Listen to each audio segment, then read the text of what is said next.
In 1984, 36,000 Americans lived in a town with no government, no mayor, no city council, no charter, no elected official of any kind. One company owned the roads, the water system, the sewage, the police department, the fire department, and roughly 1,600 of the houses people slept in every night. This was not a mining camp in 1890s Montana. This was Kannapolis, North Carolina, 30 minutes north of Charlotte, in the era of the space shuttle and the Macintosh computer, and it was the largest unincorporated community in the United States. The company was Cannon Mills. The product was towels. And for the better part of a century, the Cannon family didn't just employ this town, they were the town. They built it from empty farmland, named it after themselves, and ran it like a private estate. Every house, every school, every hospital, every bowling lane at the YMCA existed because the Cannons decided it should exist. And when the Cannons were gone, there was no mechanism underneath, no tax base, no independent government, no civic muscle to keep any of it alive. Kannapolis was the most complete company town in American history, and its collapse was, accordingly, the most complete. The man who started it was James William Cannon, born in 1852 in Mecklenburg County, North Carolina, to a family of farmers. By 13, the Civil War had ended, and young Jim was working full-time in a Charlotte general store. By 16, he'd moved to his brother's mercantile firm in Concord, a small town just north of Charlotte. By 21, he'd earned a partnership. He was a cotton buyer by trade, and a relentlessly observant one. Cannon watched the post-war South ship raw cotton north to be milled into fabric, then buy the finished product back at a markup. The whole region, he believed, was functioning as a colony for northern manufacturers. He intended to change that, and to get rich doing it. In 1887, Cannon borrowed money from northern banks, consulted northern industrialists, and founded the Cannon Manufacturing Company in Concord. He started with coarse cotton yarn, the commodity end of the business. But Cannon was not a man who stayed at the commodity end of anything. He watched the market with a cotton buyer's instinct for where the margin was moving, and he noticed something that his competitors hadn't acted on. Factory-sewn, finished products were beginning to replace simple bolts of fabric. Towels, specifically, were a niche no Southern manufacturer had filled. The North made towels. The South grew the cotton for them. Cannon intended to close that gap. By the late 1890s, his mills were producing finished towels, the first manufactured in the South. He was a decade ahead of the competition. The bet paid off fast. By the turn of the century, Cannon was expanding, founding one mill after another across the Carolina Piedmont. Cabarrus Cotton Mills in 1892, Patterson Manufacturing in 1893, Kessler Manufacturing in 1895, Gibson Manufacturing in 1901. Each one fed the growing towel empire. He even incorporated Coleman Mills in Concord in 1906, a company originally founded by Warren Clay Coleman, a formerly enslaved man, which had predominantly employed black workers. But Cannon wanted something bigger than a collection of factories. He wanted a city.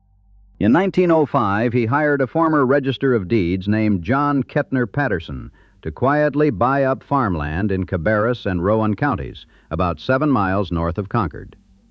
Patterson assembled over 800 acres of gentle Piedmont countryside, purchased by one account for as little as $1,200 per parcel from families who'd worked the land for generations. In 1906, Cannon broke ground on a textile mill, and around it an entire planned community. He called it Kannapolis. The name, he told the Cabarrus County Commissioners in a 1907 petition, derived from Greek roots. Some sources translate it as City of Looms, others, more plainly, as City of Cannon. Both translations were accurate. Construction of the first 50 houses began in 1907. They were modest, 4 rooms each, and rented to mill workers at $5 per room per month. The company painted every house every 5 years and handled repairs free of charge. Utilities were cheap. Garbage collection was free. By 1908, the first mill, Plant 1, was operational, employing 840 workers. The YMCA was already under construction. Cannon understood that a workforce needed more than wages. It needed a reason to stay. So he built one. By 1910, the YMCA was the social center of the town. By 1920, the company had built over 800 housing units. By 1917, Cannon had done something no American employer had ever done before. He arranged a life insurance policy covering every single employee. The town had nurses on staff, a company health care center, and offices for doctors and dentists. Some of the finest homes in Kannapolis were built not for executives, but for the physicians who served the mill workers. The towel business, meanwhile, was exploding. By 1914, Cannon Manufacturing had become the largest producer of towels and sheets in the world. 300,000 towels rolled off the lines every day. The Napoleon Cannon logo, a howitzer flanked by cannonballs, became one of the most recognized brand marks in American consumer goods. Cannon towels were in bathrooms from tenements in the Bronx to ranch houses in Arizona. The product was so universal, so ubiquitous, that the name on the label barely registered as a place. But it was a place, and every towel came from one town. James William Cannon died on December 21, 1921, at 69. A winter illness took him quickly. He was buried at Oakwood Cemetery in Concord, and his company, along with the town he'd built, passed to his youngest son, Charles Albert Cannon. Charles was 29 years old. He had been running day-to-day operations for several years already, including managing a textile strike earlier that year. On June 1, 1921, members of the United Textile Workers of America had walked off the job. Charles called the National Guard. The union organizers left town. The strike collapsed. It was Charles Cannon's first significant act of leadership, and it set the template for everything that followed. At his father's death, the company employed roughly 15,000 workers, and the town's population stood at about 6,000. Charles would spend the next 50 years turning both numbers into something no one in American industry had quite seen before. He consolidated. In 1928, he merged a sprawling collection of family mills: Cannon Manufacturing, Cabarrus Cotton Mills, Behringer Manufacturing, Franklin Cotton Mills, Gibson Manufacturing, Kessler Manufacturing, and several others, into a single entity called Cannon Mills Company. Most of these plants sat within a 20-mile radius of Kannapolis, and the consolidation brought all of them under Charles's direct oversight. He was an innovator in ways his father hadn't been. Jim Cannon had manufactured towels. Charles Cannon figured out how to sell them. He invented the towel ensemble, coordinated sets of matching bath towels, hand towels, and washcloths that turned a bathroom essential into a decorative product. He introduced pastel colors at a time when towels came in white and white. He found a machine that could sew labels onto individual towels, turning a bulk commodity into a branded consumer good. He doubled the size of the design department, fired its manager, and hired people who understood that a towel could be marketed the way a dress or a piece of furniture was marketed. Cannon Mills didn't just capture over 50% of the American towel market. It created the concept of the towel market. The company expanded into sheets, bedspreads, hosiery, and draperies. The branded Cannon logo, a Napoleon howitzer flanked by stacked cannonballs, became as recognizable in an American home as the Ford logo was in a driveway. By the late 1920s, with 300,000 towels rolling off the production lines every single day, Charles Cannon's operation was generating $40 million in annual sales. And he was just getting started. And Charles built a downtown. Beginning in 1932, in the teeth of the Depression, he constructed a commercial district for Kannapolis modeled on Colonial Williamsburg. Neo-Georgian brick buildings, primarily one story, lined a main street with a center median. At one end of the boulevard stood a church. At the other end, plant one. The stores occupied the ground floors. Legal and medical offices filled the second. A post office and the Cabarrus Bank anchored the commercial core. In 1936, the Gem Theater opened on West 1st Street, a single-screen Art Deco movie house that some called the finest theater between Washington and Atlanta. When it burned in 1942, Charles rebuilt it after the war, reopening it in 1948. Movie stars like Roy Rogers attended the first showings. In 1937, funds were made available for a 55-bed hospital. By the 1950s, additions had expanded it to 300 beds. The YMCA, which had burned and been rebuilt in 1940, boasted swimming pools, gymnasiums, bowling alleys, a library, and meeting rooms. It had the largest membership of any YMCA in the Southeast. The town also had no government. This was not an accident. Charles Cannon actively opposed incorporation. A city charter would mean elected officials, independent decision-making, and, crucially, property taxes on the company's vast real estate holdings. Without incorporation, Cannon Mills paid for all municipal services itself, on its own terms, answerable to no one. The company employed the police. The company maintained the roads. The company ran the water and sewage. The company collected the trash. The arrangement was, depending on one's perspective, either the most generous act of corporate stewardship in American history or the most sophisticated system of labor control ever devised in the South. It was probably both. Charles Cannon was known to everyone in town as Mr. Charlie or Uncle Charlie. He was, by most accounts, an intensely private and inconspicuous man, not a backslapping politician or a showman. He simply ran things. And the depth of his control became fully apparent when the Congress of Industrial Organizations launched Operation Dixie in the late 1940s, the most ambitious campaign to unionize the Southern textile industry in American history. Kannapolis, with its 50,000 residents and its massive, wholly non-union workforce, was the biggest prize and the hardest target. CIO organizers moved into the area and quickly discovered a problem they hadn't encountered elsewhere. There were no motels in Kannapolis and no rental property of any kind. The town was unincorporated and wholly company-owned. There was literally no place for an outside organizer to sleep. They had to work from Baden, a town 30 miles away. Even at that distance, the organizers hit something harder than logistics. They could criticize wages. They could criticize working conditions and hiring practices and sparse fringe benefits. But they could not criticize Charles Cannon personally. The workers wouldn't hear it. To do so was, as one organizer put it, counterproductive to effective recruitment. CIO staff came to call this phenomenon the Cannon myth, the unshakable belief among workers that Uncle Charlie was looking out for them, that the company's paternalism was genuine care, that unions were outside agitators threatening a system that, for all its limits, kept people housed, employed, and healthy. Charles Cannon, for his part, deployed company rules that required advance notice of any meetings and maintained surveillance of suspected union sympathizers.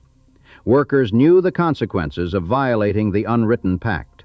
If you organized, you could lose your job, your house, and your place in the only community most of them had ever known. The CIO staff dwindled. The organizers packed up.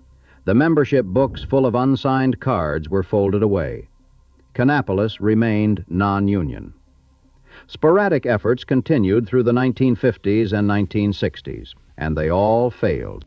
The irony was that the Cannon myth was partially true. Charles Cannon did things other mill owners wouldn't dream of. In 1955, he personally financed 100,000 Salk polio vaccines for his workers and their families. He funded tuberculosis clinics. He built the hospital, the schools, the parks. Residents recalled the Cannon years as a time of cheap rent, well-maintained homes, and a genuine sense of community. It worked both ways, one longtime resident named Carla Clay would later reflect. They built the hospital, they built the schools, they did a lot of good. But then again, you were sort of owned by them, too. Owned is the right word. Kannapolis in its golden age was a place where one man decided what got built and what didn't, who got hired and who got fired, whether a business could open on Main Street or not. Charles Cannon blocked other industries from establishing operations anywhere near Kannapolis, not because he feared competition for customers, but because he feared competition for labor. If another factory offered higher wages, his workforce might leave. So he made sure no other factory came. The town's economy was, by deliberate design, a closed loop.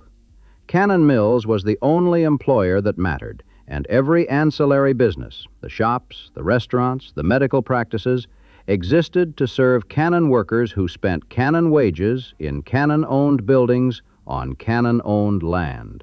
There was no Plan B. There was no reason to imagine one would be needed. Meanwhile, a few blocks from the mill, in a modest house in a working-class neighborhood, a boy named Ralph Dale Earnhardt was growing up. Born in Kannapolis on April 29, 1951, Dale was the son of Ralph Earnhardt, a competitive stock car driver who raced on dirt tracks across the Carolina Piedmont 3 times a week to support his family of 5. The elder Earnhardt worked on cars in the garage, and Dale was constantly beside him, learning engines by feel. By 16, Dale had dropped out of school to race. He would become, in time, one of the most famous athletes in American history. 7 NASCAR championships, the nickname The Intimidator, a legend. But he came from a mill town, and that mill town made him. The culture of Kannapolis, the physical work, the self-reliance, the suspicion of outsiders, the pride in doing one hard thing well, was stock car racing culture before stock car racing had a name. Today, a 9-foot, 900-pound bronze statue of Dale Earnhardt stands in a tribute plaza on Dale Earnhardt Boulevard in downtown Kannapolis, and fans still drive the Dale Trail through Cabarrus County. Earnhardt left Kannapolis, but Kannapolis never really left him. Charles Cannon never left at all. He retired as president in 1962, but stayed on as chairman of the board. By 1971, Cannon Mills was generating $305 million in annual sales. It operated 17 plants and employed 24,000 people, making it the single largest employer in the state of North Carolina. The company carried no long-term debt. Its pension fund was fully funded. Its stock price was stable but unspectacular. Charles Cannon, by all accounts an intensely private man, had accumulated roughly $60 million in personal cash and marketable securities. On an ordinary workday in 1971, Charles Albert Cannon suffered a heart attack in his office at Plant 1. He was 79 years old. He died as he had lived, in the mill. And with his death, the immune system of an entire city simply stopped functioning. The problem was not that Charles Cannon was irreplaceable as a manager. The problem was that Kannapolis had been built with no separation between the man, the company, and the town. There was no independent government to continue providing services. There was no diversified economy to absorb shocks. There was no civic infrastructure that existed apart from the Cannon family's will. Charles had been the government, the economy, and the civic infrastructure, all in one person. Without him, the town was not weakened, it was undefined. What followed was a slow-motion transfer of ownership, not of a company, but of a city. Charles Cannon's wife, Ruth, had died in 1965 after a long illness. His son, Charles Jr., had been killed in World War II. The family's control dissipated among heirs, in-laws, and trustees who lacked both Charles's iron grip and his paternalistic instincts. The board of directors continued to run the company competently. Cannon Mills added to its portfolio throughout the 1970s, acquiring Maiden Knitting Mills in 1969 and Wiscasset Mills Company and Beacon Manufacturing in 1978. But the personal relationship between the Cannon family and the town of Kannapolis was gone. Uncle Charlie's chair in the office on the second floor of Plant 1 was empty. In 1974, the Amalgamated Clothing and Textile Workers Union held its first real representation election at Cannon Mills. Workers filed into polling stations and cast secret ballots, and the result? 8,473 against unionization, 6,801 in favor, was a decisive loss for the union. But the margin told a story that anyone paying attention should have heard. More than 44% of Cannon's workers, people who for decades had lived under the Cannon myth, who had been told that Uncle Charlie was all the representation they'd ever need, had voted for an outside union. The paternalistic bargain was fraying. Without the patriarch, the paternalism just felt like low wages. Then, in 1982, the shift became a rupture. David H. Murdoch was a self-made California billionaire, a high school dropout who had built a fortune in real estate and corporate acquisitions, a man who had no connection to the textile industry, no ties to North Carolina, and no sentimental attachment to small-town paternalism. What he had was an eye for a balance sheet, and Cannon Mills' balance sheet in 1982 looked like a gift left unwrapped on a table.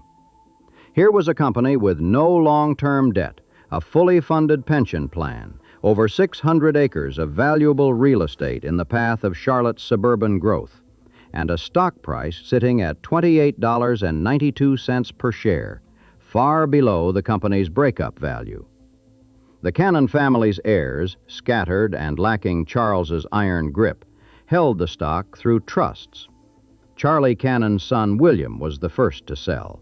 The other trustees followed. Murdoch offered $44 per share for the approximately 9.4 million outstanding shares. Within 34 days, he controlled 98% of Cannon Mills' stock. The price tag was $413 million. It was a leveraged buyout, meaning Murdoch borrowed against the company's own assets and future earnings to finance the purchase of the company itself. The company that had carried no debt under 70 years of Cannon family management was now carrying the debt of its own acquisition. What happened next was efficient and merciless. Murdoch laid off 3,000 workers. He closed 3 plants. He sold the company-owned houses, 1,600 homes that generations of mill families had rented for a few dollars a month were put on the market. He tore down the old YMCA, the building that had been the social heart of Kannapolis for decades. He pushed long-time merchants out of the downtown to make room for a redevelopment he envisioned. He adjusted wages downward. He put thousands of full-time workers on part-time shifts. He used the company's profits to pay back the loans he had taken to buy the company in the first place. And then he did something with the pension fund that would haunt Kannapolis for years. He reinvested the plan's holdings into an insurance company called Executive Life, which was heavily dependent on junk bonds. Murdoch reportedly made around $30 million on the transaction. When California regulators later seized Executive Life, pension payments to retired Cannon workers were cut by 30%.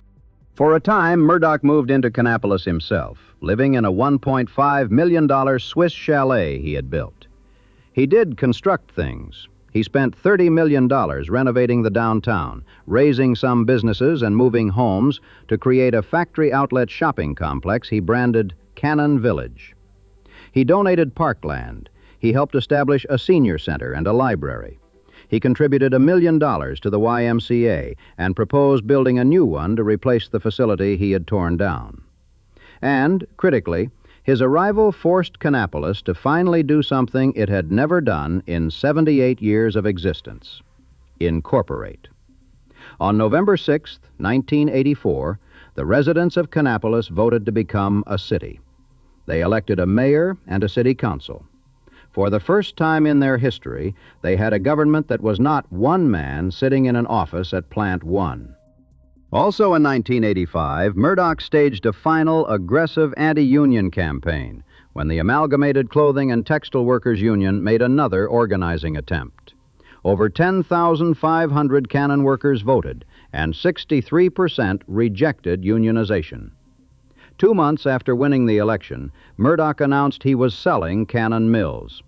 In January 1986, he sold roughly 75% of the company, the bath and bedding operations, 12 plants, 14 sales offices, nearly all of the workforce, to Fieldcrest Mills of Eden, North Carolina, for $250 million. The merged entity became Fieldcrest Cannon, Inc.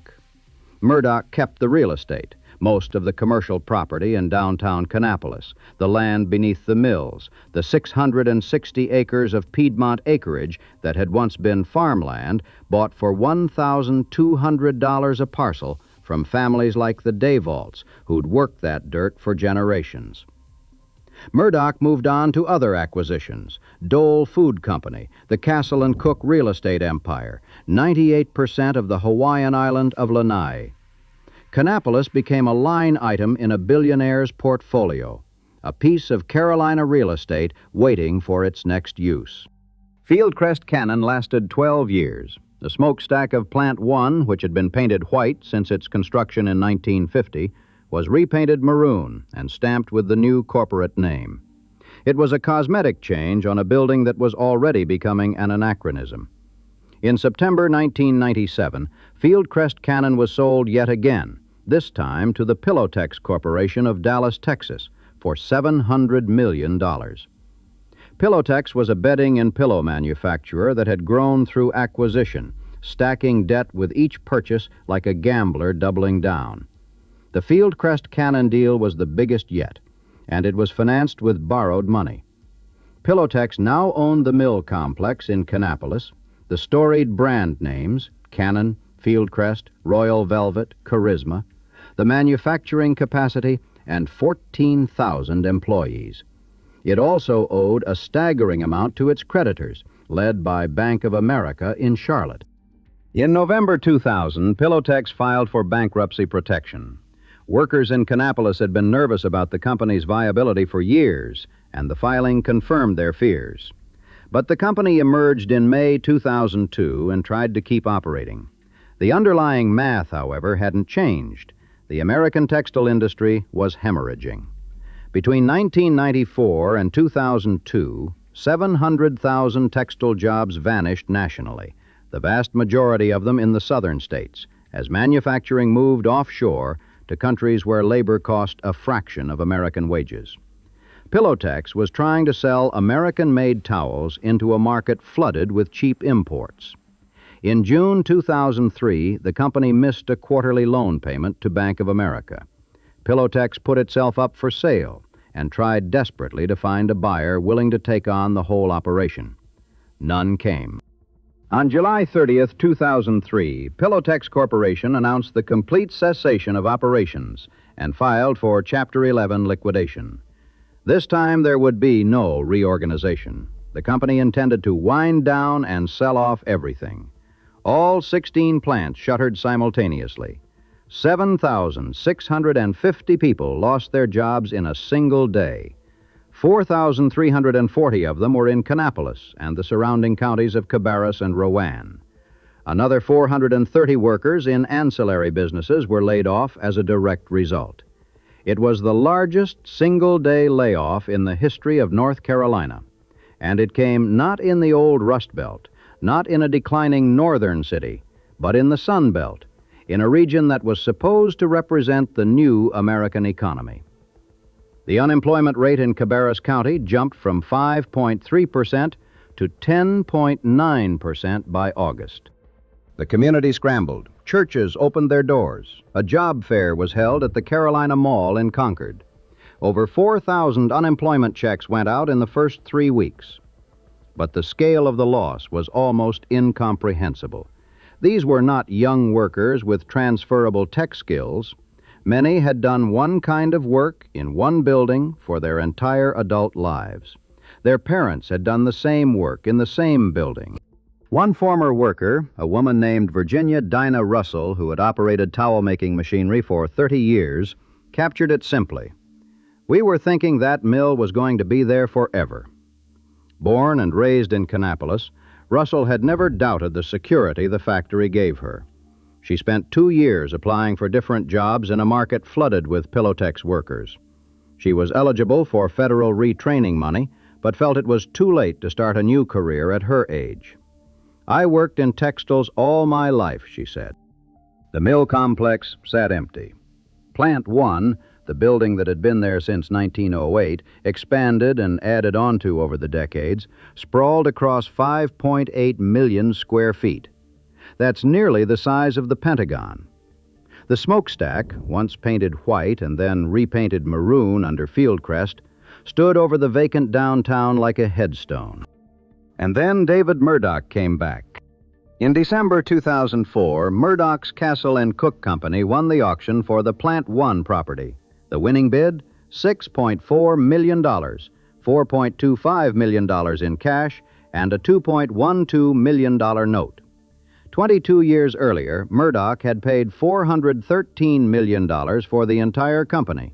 Now he bought the physical heart of it for less than the cost of a few houses in his California neighborhood. In September 2005, Murdoch announced his plan. He would demolish the mill complex entirely and build on its footprint a $1.5 billion research campus devoted to nutrition, biotechnology, and human health. It would be called the North Carolina Research Campus, a partnership between Murdoch's private investment and the University of North Carolina system. It would house 8 universities, biotech startups, and cutting-edge laboratories. It would employ 5,000 scientists and up to 30,000 support personnel. It would transform Kannapolis from a dead mill town into a world-class research hub. The demolition began in June 2005. The D.H. Griffin Wrecking Company started taking apart the massive complex piece by piece. This was not a small job. Plant 1 covered 5.8 million square feet, almost the footprint of the Pentagon, one of the largest buildings in the world. It had started as a single mill in 1908 and been expanded continuously for nearly a century, wing added to wing, building grafted onto building, until it had become a single sprawling organism of brick and steel and concrete that covered 264 acres. Tearing it down would take the better part of 2 years. In November 2005, the eastern half of the Towel Distribution Center was imploded. The main office building, the neoclassical structure with flagpoles out front where Charles Cannon had kept an office on the second floor, where he had suffered his fatal heart attack in 1971, where decisions affecting 24,000 workers had been made for half a century, was completely demolished by the end of the year. Town Lake, the small body of water that had sat beside the mill since the early days, an ornamental pond where workers once ate lunch on the grass, was drained and filled in with dirt. On March 24, 2006, the remaining portion of the Towel Distribution Center and the bleachery were brought down in a controlled implosion. Over 1.2 million square feet in a single blast, making it the third largest building implosion in United States history. The ground shook. Dust clouds rolled over downtown Kannapolis and coated the neo-Georgian storefronts that Charles Cannon had modeled on Colonial Williamsburg. Residents lined the streets and watched the place where their parents and grandparents had worked disappear in a matter of seconds. Some wept. Some just stood there. The $1.5 billion vision arrived at exactly the wrong moment. The NC Research Campus broke ground in 2006, and by October 2008, key facilities were being dedicated. The Murdoch Core Laboratory Building, the UNC Nutrition Research Building, the NC State Plants for Human Health Institute. But the university building leases had been signed in mid-2008, right before the real estate crash and the worst recession since the Depression. Our timing for the startup of the campus could not have been worse, Lynn Scott Safrit, Murdoch's top deputy in Kannapolis, later admitted. State funding for the UNC system was slashed. Industry partners pulled back. The ambitious projections, 1 million square feet of lab space, hundreds of biotech startup companies, 5,000 scientists, up to 30,000 support personnel, slowed to a crawl. The campus got built eventually. 8 universities established research facilities focused on nutrition and human health. But the development never reached the scale Murdoch had promised. And for more than a decade, much of downtown Kannapolis remained a construction zone, a parking lot, or an empty stretch of earth where 5.8 million square feet of factory used to be. Murdoch, who had once lived in a $1.5 million Swiss chalet in Kannapolis during his brief tenure as Cannon Mill's owner, maintained a guest house in town and visited periodically. He poured personal money into the research institute that bore his name, a $50 million gift in 2013, followed by a multi-million-dollar annual endowment in 2014. He talked about attracting a Nobel laureate. He spoke of changing the world through nutrition science. But he was 90 years old, then 95, then 100. Local officials privately acknowledged that the question of what happens post-David Murdoch was unanswerable. In 2022, Murdoch, by then 99, sold his downtown Kannapolis holdings to a Charlotte-based firm called Insight Properties, cutting his ties to the town after 40 years. David Howard Murdoch died on June 9, 2025, at the age of 102. The city that remains would confound anyone who knew the old Kannapolis. A $52 million minor league baseball stadium, Atrium Health Ballpark, designed by Populous, opened in downtown in 2020, home to the Kannapolis Cannonballers, the single-A affiliate of the Chicago White Sox. The team had previously been called the Intimidators, a tribute to the town's most famous son. When the franchise rebranded in 2019 at an event inside the Gem Theater, the designers embedded a subtle number 3, Earnhardt's car number, within the Cannonballers logo. The ballpark is the centerpiece of a $100 million downtown revitalization, and it sits adjacent to the North Carolina Research Campus, next to the new City Hall, on land that was once covered by 5.8 million square feet of textile machinery.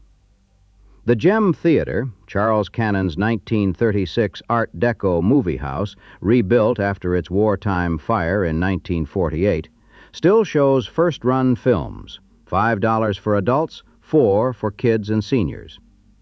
West Avenue has shops and restaurants. The population has grown to over 53,000, fed in part by Charlotte's suburban sprawl reaching north along Interstate 85. But the old Kannapolis, the one where every towel in America came from the same small stretch of Carolina Piedmont, where one family owned every sidewalk and employed every breadwinner, where a man they called Uncle Charlie could finance 100,000 polio vaccines with his personal checkbook and also call in the National Guard to break a strike. That city is physically gone. Not abandoned, not decayed, not boarded up.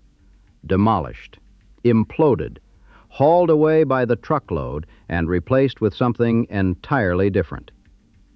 Most company towns die slowly, hollowed out over decades, their old buildings gradually surrendering to weather and neglect. Kannapolis was erased in a series of controlled explosions. The Cannon towels are still sold, though the brand is owned by the Iconics brand group, and the towels are manufactured overseas. You can probably find one in your bathroom right now, the little Cannon logo on the tag. The name doesn't mean anything to most people. It's just a brand. But for almost a century, it was a city. It was the roads and the water and the police. It was the rent and the doctor and the movie theater. It was the YMCA swimming pool and the bowling alley and the house that got painted every 5 years whether you asked for it or not. It was Uncle Charlie's office on the second floor of Plant 1, between the flagpoles, where he sat until his heart gave out. That building is gone now. 35 years after the Cannons lost it, 20 years after Pillowtech shut it down, the spot where Plant 1 stood is a research laboratory parking lot. The smokestack is gone. Town Lake is gone. The 4 ruined rental houses are privately owned or demolished. The old YMCA is gone. The only original Cannon-era building still operating in its original capacity is the Gem Theater, showing movies in the dark, just like it did in 1948, on a street that no longer ends at a factory.